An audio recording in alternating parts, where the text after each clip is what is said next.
Welcome back to Morning Express. It is time for the way it is. We're discussing the big stories. My panel this morning, Senator Mombasa County Hassan Omar on my extreme left. Thank you for joining us. It's good to see you after a long time as well. It's good to see you too. Yeah. You're looking great. Thank you. Kimani Wamatangi, who's a Kiambu Senator, also with us.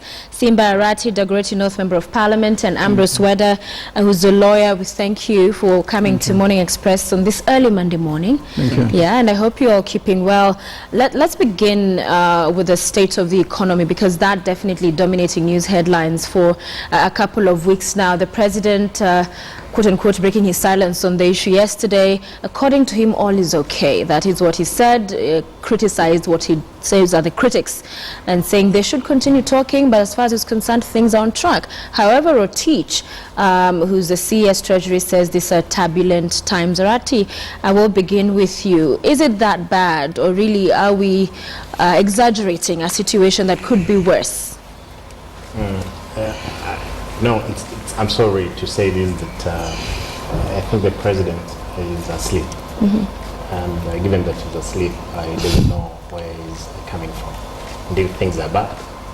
That is the truth of the matter. Is that when we are seeing what is going on, including even Parliament the other day, they brought in items to be more taxed. Therefore, it is an indication. And the CS himself has indicated that indeed we are in a problem. There is a crunch in the economy. And these are desperate times. The president should indeed come out, stop the contesting, which they have been doing over and over the time, for the country to be back on its track. Otherwise, things as they stand now, this is a failed economy led by the president, and I believe he's also a failed president, as the things stand. Senator Wamatangi? Yeah. Failed president?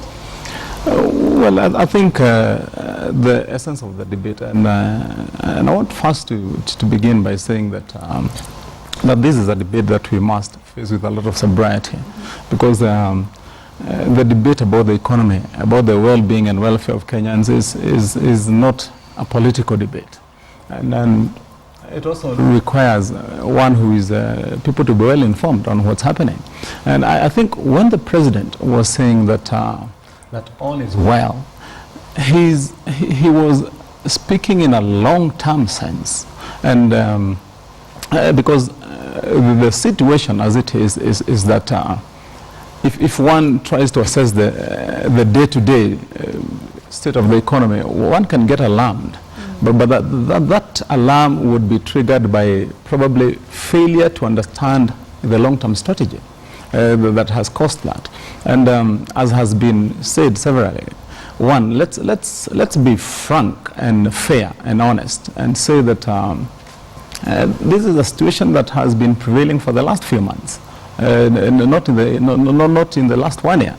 And it's a situation that we got in because of a combination of factors, economic factors.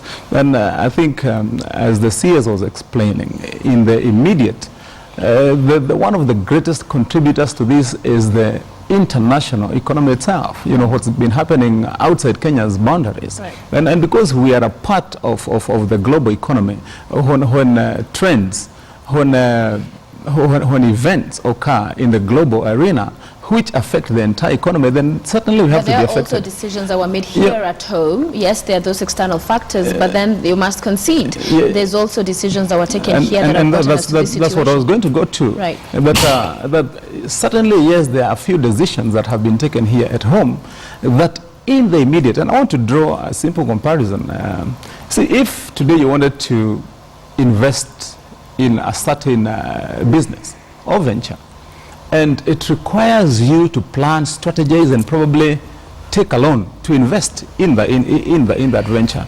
If you assess your situation at that particular time, that very day, then you would be operating in a situation that we would not call very good, because you'd be in debt. But if the investment is supposed to, in the long term, put you in a vantage position, reduce and improve your long-term position, then it's a good sense. And I think that's what we are looking at today. Right, okay. There are decisions which have been made, for example, in investing a lot of our money in the energy sector, in the infrastructure sector, which have affected the economy. All right, I want to bring this to Senator Omar, because the leader of Majority, Eden Duale, wrote a piece yesterday. It was in the Standard, and you've talked about Lam Wamatangi, and he was talking about some of the sentiments that have been made by the leader of CORD, Odinga. He talked about the number of economies that are performing way better than Kenya, and Raila had in the past given a number of economies and the percentages in which they're performing. And he now, according to his article, talked of the World Economic Outlook 2015, poking holes into every single one of what Raila had talked about, in essence saying the opposition is just shouting out numbers, shouting about a situation that is not as bad as it is, that alarm shouldn't be caused even if there is a situation right now. You know, there's nothing as hard as making a debate, an argument against the obvious, arguing against common sense. The common sense of the Kenyan people is that inflation is on the high. Something caused this inflation. The banks, the interest rates have almost skyrocketed to about over 20%, so making borrowing almost untenable. That the dollar the Kenya shilling has lost value.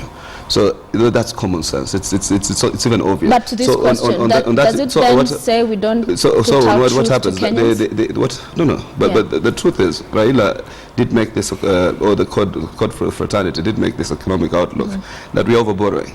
The other day when there was a cash crunch, Rotich came to Parliament and was being told, why are you not releasing the tranches to the devolved systems, to everything, and said we had no money.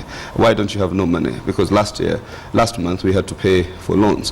Why did you have to pay for loans? Why was there no proper planning? You know, all these loans matured, banks refused to defer the repayment. That's an obvious statement of fact. And when these trends emerge, you as a nation, you have to forecast. You can't tell me just these things also happened all of a sudden. There were trends, there were trajectories that were happening. So a country that's why everybody's telling you cut down on some of the infrastructure investments, so that you rationalize the investment portfolio, so that you can have a bit more money to diversify to other areas of the economy. So I think these are things that are of common sense. They don't even need you to be an economist to be able to internalize these issues. So whether the figures, whatever the figures, where is the Eurobond? How come figures don't add up? Writers are writing, Jainti Kisero is writing, Mutuma Madhi is writing, media is asking the hard questions. You then go and publish an advert showing us some graphs. Just explain it to layman's language. What does those graphs mean? So that we are able to internalize the situation, because you're talking to a population that is extremely critical and also very educated. Everybody is saying there's something amiss. Everybody is saying there's something wrong. It is not possible that it is only Jubilee functionaries who are saying that there is something right. Economic actors within the Institute for Economic Affairs, the World Bank, every major economic institution that has a certain authority on matters economy. And then Wamatangi here comes and disputes all those facts. I mean, it's sad. What do you make? Let's listen to Weda, and then we'll come to you. I think the effect of being a salary nation is now slowly manifesting itself. We're spending the bulk of our money in salaries and recurrent expenditures and paying loans. I understand we collect about 1.3 trillion, out of which 1.2 goes into recurrent expenditure, salaries and paying loans, with very little investment. The investments so far are not so much. But so when the president says... They're capital intensive, and there have been concerns. Yes, but when you spend so much on, yes, they will bring and benefit Kenyans in the future, but what about now and the needs of common man today? Because actually, let me just say, the loans being paid, not the ones which are borrowed by President Uhuru's Jubilee administration. These were borrowed long before. Some were borrowed when Senator Omar was in school. It was used to pay his school fees. I think in the long run, our economy is good, as the president is saying, but there are certain things where we have missed. I think the man at the Treasury has missed a few things which he needs to get to. One, he did not plan the effect of terrorism that actually grounded tourism, and therefore bulk of money coming as foreign exchange went under. He did not take into account the effect of the war in Somalia, the long-term effect, and then plan for it. He needs to do so. Then we did not take into account the total cost of devolution the devolved funds going down to the counties. Again, that we did not take into account. Then I think the noise about corruption, I'm beginning to think that there are places where something is not right. If there is so much noise about corruption at Sony Sugar, we're ahead. Actually, I think it is time the president should ask me, why you? Because various sectors of the economy, you find here, you find there, you find there. And I'm also beginning to believe that there is fire, because there's too much smoke going around and people are in charge are busy defending. So what do you see as being the problem from where you sit? There is a disconnect. The treasury is not looking at certain things properly. And then there is also the effect of corruption. There's an article that's criticizing members of parliament because you vetted the new CBK boss, and this question of the missing millions of Eurobond and being in the COB report, that you did not catch that as parliament or the team that was vetting him. During the vetting, that it was all about sideshows at the time. I don't want to agree with those who are saying that, because what happens is that the gentleman at the central bank has just come in. Another thing is that, you know very well, is that what has been happening in central bank, we must get our own to run that institution. That's not the problem. Our own being? You know, the people who has to sing to the tune of either siphoning out the money or have to cover up in terms of when they are stealing. So are you saying the new CBK boss has been taken there to cover up, to help siphon money? The essence, of course, what we'll read from there is that when be it that there were so many other Kenyans who could lead the central bank, as we've been asking ourselves that why is it that the government or the president says it's necessary that he has to bring a certain clique of people into central bank to run the central bank. What is it all about? We've been asking this question of... Didn't the National Assembly vet this? That's true, man? But the other thing, you spoke of my colleague Duale, the likes of Yakina Duale, when we have them in that parliament, when they abuse the numbers, what do you expect? Even if you will say no, they abuse the numbers. Try to say no? We did.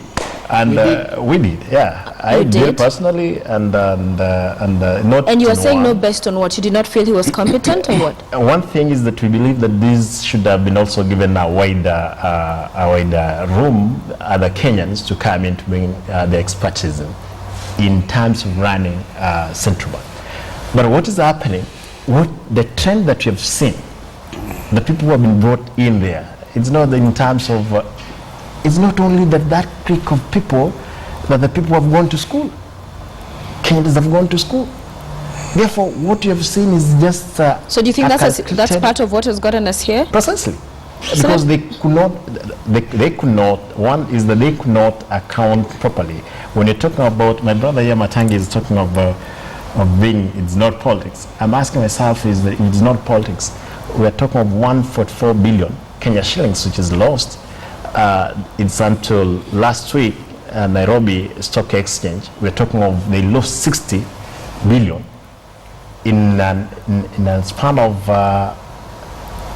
this year alone. We have lost 530 billion Kenya shillings. How?